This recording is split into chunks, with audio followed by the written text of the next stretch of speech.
As long as there is this my and I, that means there is no knowledge. The knowledge, as I told you, pure knowledge, is that which gives you a pure light.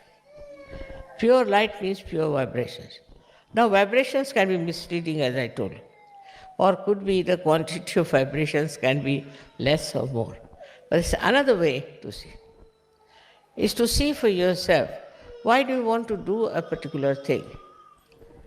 Mental also you can use parameter of mental understanding. Why do I want to do it? What is the gain for all the people? If you start thinking from that angle, that what is the gain for others? What will they gain by this? Why should I do it? You'll be amazed. You'll get the real picture of what you're doing. So you must keep yourself all the time in a state where you witness yourself. You see yourself that why am I doing this? What is the purpose? Sometimes it could be some conditioning, could be some sort of a psychological thing, could be anything. But if you start watching carefully why I am doing it, you'll be amazed that your vibrations itself will start telling you on your fingertips. But sometimes the vibrations are so superficially coming, I got the vibrations, I am this, I am that. For this reason, I am saying again and again, though you are such a nice family of mine, and we are all so much blessed, and we have so much of knowledge with us, we should be very wise. If there is no wisdom, we can never understand what we are doing. Now, to develop this wisdom, what have we to do? So every time if I say anything, they'll come otherwise, Mother, how do we get wisdom? What is the way to get the wisdom? Wisdom you have already within you. Sri Ganesha is already there, who gives you the wisdom. But you must take to Sri Ganesh.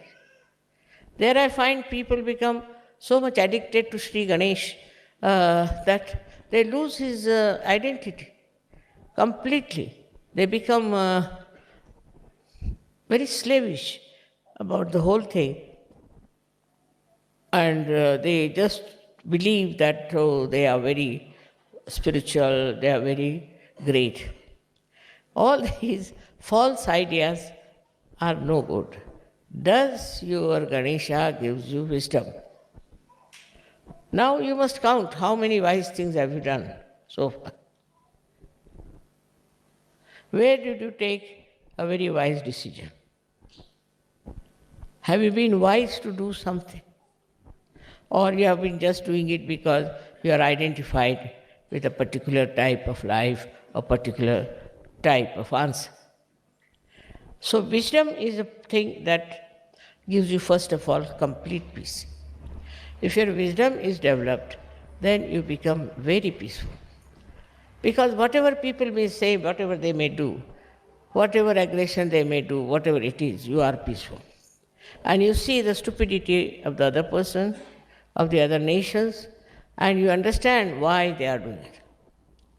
This wisdom is such an important thing in human being. Because animals don't have so much wisdom as we have. Sometimes, of course, sometimes we have even less than animals have. But still, by experience, you see, we have to learn that we have been making mistakes. So many mistakes we have committed so far. Now, are we going to commit more mistakes? Or are we going to be wise? Wisdom is not apparent outside. You can't say somebody is wise by looking at that person. But in vibrations you will know that that person is extremely wise. He may speak, he may not speak. If he speaks, he'll speak about something so deep, so wise and so nice without hurting her. This kind of temperament, if you develop, is to become wise for every question. For example, some are very attached to their children. So much attached that they forget that they are part and parcel of this divine force. And they just start doing all kinds of things. The other day I met one lady whose son was very sick. And she took him to the hospital, and doctors gave him all kinds of medicines, and he became even worse. Then she telephones to me, "Mother, I don't know what happened. I went to the doctor, and doctor gave him this and that treatment, and the child has become." But why didn't you ask me before? Why did you go to the hospital first? Lack of wisdom. I'm there, why don't you ask? We had one case here in Kabila. There was one child who fell down and broke his arm. Now, the mother didn't show any wisdom. She took the child to the hospital, and the doctor said, "Tomorrow we are going to operate her and put some artificial arm inside." But the father was sensible. He said, "All right, tomorrow, today I'll take the child at home." He brought the child to me in the night about 3 o'clock. I said, "All right." I put it right. Next day when he took it to the hospital, the doctor said, "But now there's no need to operate because his arm is all right." See the difference. One is worried, immediately they'll go to the doctor. Instead of consulting me, asking me, they are surgeons. But they will go and ask the doctor to do something. Once the doctor starts doing something, then they'll come to me. There's lots of miracles which have taken place about Surge Yoga, I must say. And in that you should see the wisdom helps. Of course, my attention is there always, no doubt. But still, you should not take it for granted. You have to ask. One day, you see, I was just sitting, I just thought that I should telephone somebody in the ashram of New York. I never telephoned there. So I found out the phone number, we telephoned, and asked if, I said, "Is the child all right?" So the leader there was surprised because that boy had fallen in the water and was in the water for quite some time. And he was all filled with water, even his brain was filled with water. As usual, there were some doctors who said that he cannot survive, and if he survives, his brain has so much water that he cannot be normal. So I just said that don't worry, I didn't know, nobody told me, don't worry, the boy will be all right completely. So they were surprised how I said so. Firstly, how I knew that the boy had fallen, there was some boy like that, and then they didn't know how I said he'll be all right, and he was all right. He's perfectly all right. So they were surprised at my knowing about it. Okay, how is it that mother knows that there's a boy who is so sick? Here I will say it is pure knowledge. You see, my attention is always around you people, always dealing with you people. And how I know is this, that this attention of mine is global. So anything happens to you, any upsetting takes place, any, I should say, deviation takes place, my attention is there. And immediately I know there's something wrong somewhere. And I don't know how my attention goes to particular places, which makes it life better. It helps people in need. I don't do anything about this attention, but this attention is the wisdom that spreads all over. With that wisdom, you know what's wrong with another person or any other organization that is in Surge Yoga. Everything you come to know. If you want to know, it's different. It's just you know, like it's spread out everywhere. For example, if you have to telephone, then you have to use the telephone. But for me, I don't have to use the telephone, I just know. So this has come from a pure, innocent wisdom. The innocent wisdom is just like a child. It is everywhere and it communicates and it tells what's the matter, what's the problem is. Many people have been cured with Surge Yoga. Many have been cured. Now, if they can say that, Mother, how did we get cured? What have we done? Did you see our chakras? Did you find out what was wrong with us? No, I haven't. I haven't. But I leave it in my wisdom, I leave it to Param Chaitanya to do the job. This is the main point, is that can you leave everything to Param Chaitanya in your wisdom? If you cannot, then yet you have not felt the real knowledge within you. That is the level where some people are. I am not now so sure about those who get realization are all so much filled with pure knowledge. Some of them are, but not all of them. With experience they learn. With meeting people they learn. But as the wisdom, pure wisdom, is difficult for them because they do not rely entirely on the Param Chaitanya. Everything happens just Param Chaitanya knows, it understands, it organizes, it loves, it does everything. That's the energy it is. It does everything. And how it manages, how we call coincidences are really organized by Param Chaitanya. As I told you yesterday, the way the rain was. The rain came and went away. It has wisdom. Innately it knows I am sitting here, the program is going to start, stops. Flowers know me. You don't know when we have flowers. They are of this size, I don't do anything to them. They start blowing like this, they blast like that. Now one would say, Mother, how do they know? Because they are natural. We are unnatural. We have taken so many artificialities as part and parcel of life. See, all kinds of courtesies, this, that, all that's not necessary. All these stupid practices that we have adopted sometimes keep us away from pure knowledge. And when there's no pure knowledge, we don't know anything what's happening. You just get frightened for small things, upset for something. I mean, it's something very surprising to see Sahajogis getting upset. Among the 100 people, if supposing there's a problem. So, if you are a Sahajogi, you have to just witness and see. If you cannot do that, then you are not a Sahajogi. But it's not it's not like practicing, like they say, if you have to have the blessings of Shiva, you must say 108 times his name. That's not the way. He doesn't like it.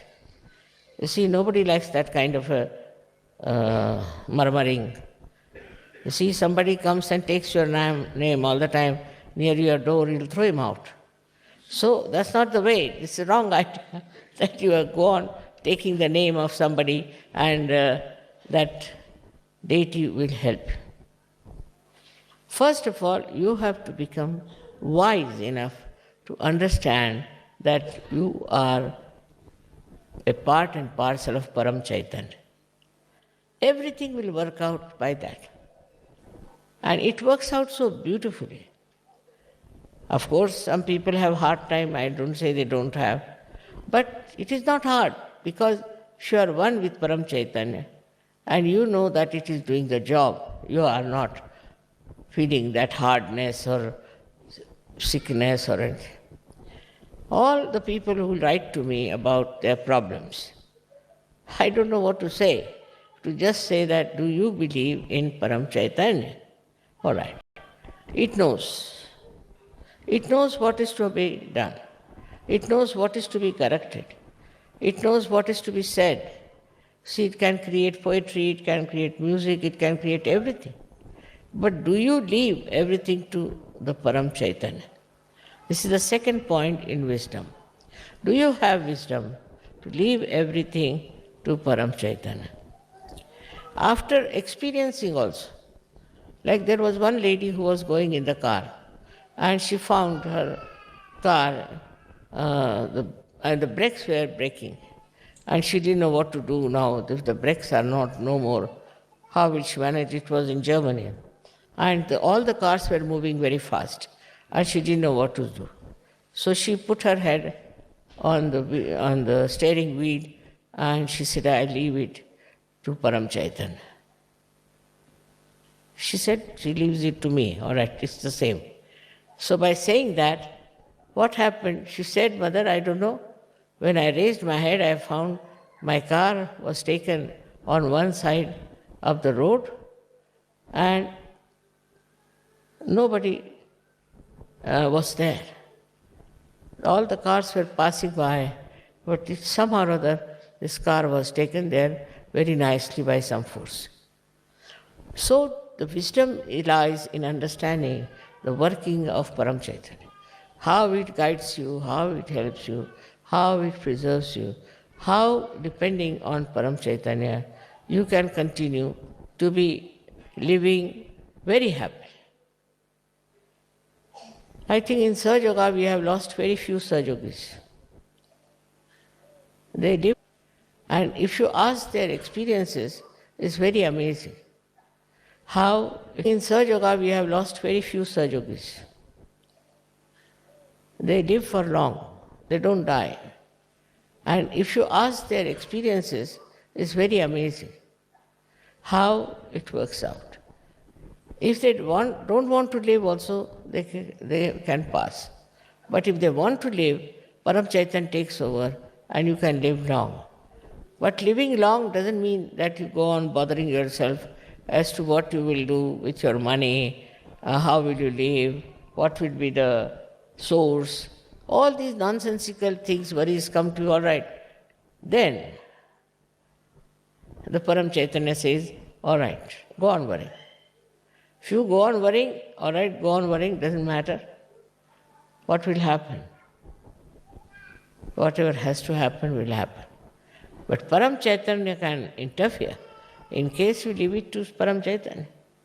He said many a times, leave it to God. Leave it to God. But God means, I don't know what they mean by God. God means Param Chaitanya. God means divine force that is working everything. So another way of looking at it is the wisdom that we should understand. Each and every particle of this world is created by divine, by the divine force. And this particle and everything is completely under the guidance and supervision of Param Chaitanya. Nothing can move unless until Parama Chaitanya works on. It is something so connected globally, it's so much there that people don't realize what they are doing, what they should have done. I mean, on many scales you find something happening. Like supposing something is happening now in America. Just try America has done to other countries. Immediately you will get the answer. So also it takes full care of the persons who believe in Param Chaitanya, who give everything in the hands of Param Chaitanya. We give things to the police, we'll give to the doctors, we give it to some civil people, engineers, to do some things. But they can make mistakes, they can create problems. But you leave it to Param Chaitanya. It's something so remarkable that in my own life I have seen that all the time it works for me. I was building a house in Pune, and we had to put a slab. It's a very, very big slab. Needed about 300 bags of cement for that. So I got the cement and I got the people. But they said you to start early in the morning and you can finish next morning, 24 hours. I said, all right. So at about 5 o'clock I told, let's go, the work is over. They said, how do you know? I said, I know, let's go and see. So imagine which was going to finish after 12 hours was already finished, and all the workers were walking about. And everybody said, Mother, it's a miracle. How can such a big slab be laid in such a short time? I said, you see, to make them understand, I said, it must be Hanumana must have done the job. But all of these people, all these deities are part and parcel of that Param Chaitanya. Now you are worshipping the mother. It's the biggest thing because all these deities and everybody are her children, under